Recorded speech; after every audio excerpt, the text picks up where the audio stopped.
Hi friends, welcome to Sravya's kitchen. ఈరోజు మనం పాలక్ పరాటా ఎలా చేయాలో చూద్దాం.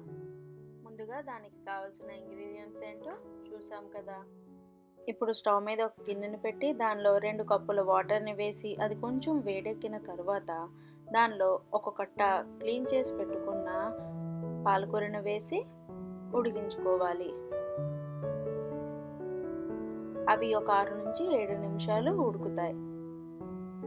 ఇలా బాగా ఉడికిన తర్వాత ఆ వాటర్లో నుంచి పాలకూరని తీసి ఒక మిక్సీ జార్లో వేసుకోవాలి.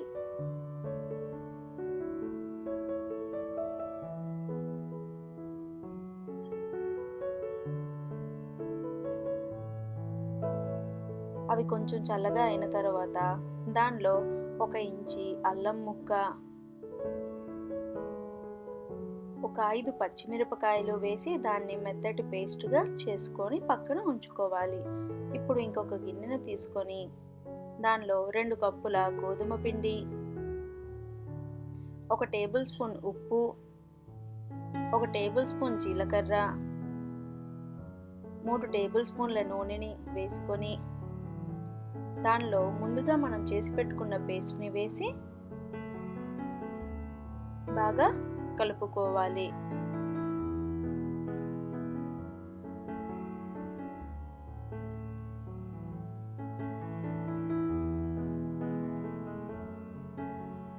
ఇలా కలిసిన తర్వాత దానిలో ఒక 1/2 కప్ వాటర్ని వేసి మెత్తటి ముద్దలా కలుపుకోవాలి.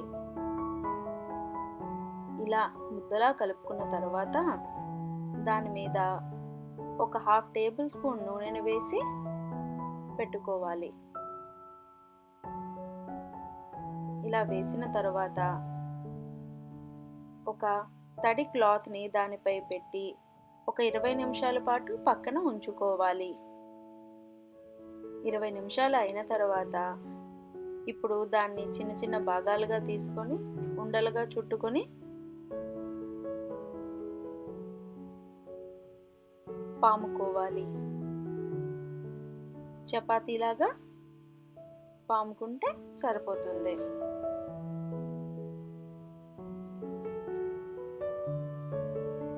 ఈ విధంగా పాముకోవాలి.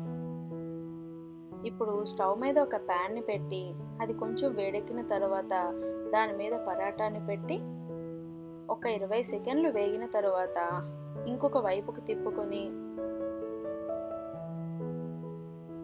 దానిపై కొంచెం నూనెని స్ప్రెడ్ చేసుకోవాలి. ఇంకొక 20 సెకండ్లు అయిన తర్వాత ఇంకొక వైపుకు తిప్పుకొని ఇంకొంచెం నూనెని స్ప్రెడ్ చేసుకోవాలి. ఈ విధంగా పరాటాని వేపుకొని సర్వ్ చేసుకుంటే సరిపోతుంది. అంతే, palak paratha ready. Thanks for watching. Please like, share, comment and subscribe to our YouTube channel.